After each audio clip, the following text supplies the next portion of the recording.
ബ്രിട്ടനിൽ രാഷ്ട്രീയം മാറിമറിയുമോ? അടുത്ത തെരഞ്ഞെടുപ്പിൽ ലേബർ പാർട്ടി അധികാരത്തിൽ വരാതിരിക്കുവാൻ നൈജൽ ഫരാജും ബോറിസ് ജോൺസണും കൈകോർക്കണമെന്ന ആവശ്യം ഉയരുന്നു. കൺസർവേറ്റീവ് പാർട്ടിയിൽ നിന്ന് കൂറുമാറി കഴിഞ്ഞയാഴ്ച റിഫോം യുകെയിൽ ചേർന്ന നദീൻ ഡോറിസ്റ്റാണ് ഈ ആവശ്യം ഉന്നയിച്ചിരിക്കുന്നത്.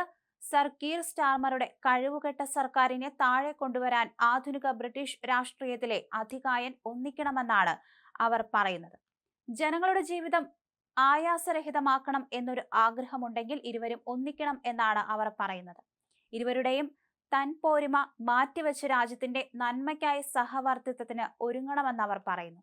തന്റെ പ്രവർത്തകരോട് ഒരു തെരഞ്ഞെടുപ്പിനായി തയ്യാറായിരിക്കാൻ ആഹ്വാനം ചെയ്തുകൊണ്ട് നൈജൽ പാർട്ടി സമ്മേളനം അവസാനിപ്പിച്ച പശ്ചാത്തലത്തിൽ മെയിലിന്റെ അലാസ് വൈൻ ആൻഡ് ഹിച്ചൻസ് പോഡ്കാസ്റ്റിൽ പങ്കെടുത്തുകൊണ്ടാണ് അവർ ഇത് പറഞ്ഞത്.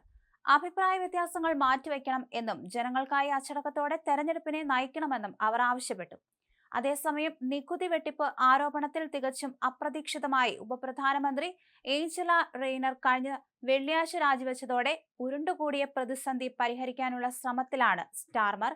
അതിനിടെ നികുതി തട്ടിപ്പിൽ ഉപപ്രധാനമന്ത്രി രാജിവെച്ച പശ്ചാത്തലത്തിൽ നവംബറിലെ ബജറ്റിൽ നികുതി ഉയർത്താൻ സ്റ്റാർമർക്ക് ധാർമ്മികമായ അവകാശമില്ലെന്ന പ്രസ്താവനയുമായി കൺസർവേറ്റീവ് നേതാവ് കെമി ബേറ്റ്നോക്ക് രംഗത്തെത്തി. മെയിലിൽ എഴുതിയ ലേഖനത്തിലൂടെയാണ് അവർ ഇക്കാര്യം ഉന്നയിച്ചത്. സ്റ്റാമ്പ് ഡ്യൂട്ടി വർദ്ധിപ്പിക്കണം എന്നാവശ്യപ്പെട്ട് ഏഞ്ചല റെയ്നർ ധനകാര്യ വകുപ്പിന് എഴുതിയ കത്ത് ചോർന്നിരുന്നു. അത് തികഞ്ഞ കാപട്യമാണെന്നാണ് ബേറ്റ്നോക്ക് ആരോപിക്കുന്നത്. തുടർന്ന് പ്രധാനമന്ത്രി നടത്തിയ മന്ത്രിസഭാ പുനഃസംഘടനയും ഇപ്പോൾ വിവാദത്തിലായിരിക്കുകയാണ്. ആൾക്കൂട്ട പ്രക്ഷോഭങ്ങളെ പ്രോത്സാഹിപ്പിക്കുന്ന ഫലസ്തീൻ അനുകൂലിയാണ് പുതിയ ഹോം സെക്രട്ടറി എന്ന് ജൂത നേതാക്കൾ ആരോപണം ഉന്നയിച്ചതോടെയാണിത്.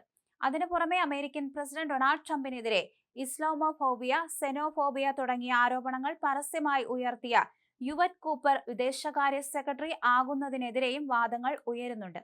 അതിനെല്ലാം പുറമെയാണ് ഏഞ്ചല റെയ്നർ രാജിവെച്ചതോടെ ഒഴിവുവന്ന പാർട്ടി ഉപനേതാവ് സ്ഥാനത്തേക്കുള്ള തെരഞ്ഞെടുപ്പ്. സ്റ്റാർമർക്ക് തലവേദന സൃഷ്ടിച്ചുകൊണ്ട് പാർട്ടിയിലെ ഇടതുപക്ഷം ഒരു ഉന്നത നേതാവിനെ തന്നെ ഈ സ്ഥാനത്തേക്ക് നിർദ്ദേശിക്കാൻ സാധ്യതയുള്ളതായി അറിയുന്നു. അതിനിടെ കീർ സ്റ്റാർമർക്ക് കൂടുതൽ സങ്കീർണമാക്കിക്കൊണ്ട് ആഷ്ടൺ അണ്ടർ ലൈൻ നിയോജക മണ്ഡലത്തിൽ നിന്നുള്ള MP സ്ഥാനം പോലും റെയ്നർ രാജിവെച്ചേക്കുമെന്ന് ഇന്നലെ രാത്രി ചില റിപ്പോർട്ടുകൾ വന്നിട്ടുണ്ട്.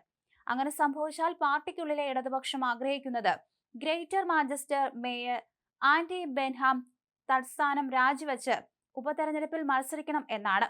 അതിനിടയിലാണ് വലതുപക്ഷം ഒന്നിക്കണം എന്ന ആവശ്യവുമായി ഡോറിസ് രംഗത്തെത്തുന്നത്. ഇല്ലെങ്കിൽ ജെറമി കോർബിൻ, ഗ്രീൻസ് തുടങ്ങിയവരുമായുള്ള അവിശുദ്ധ കൂട്ടുകെട്ടിലൂടെ റെയ്നർ അധികാരത്തിലെത്തുന്ന അവസ്ഥ ഉണ്ടായേക്കാമെന്നും അവർ പറയുന്നുണ്ട്.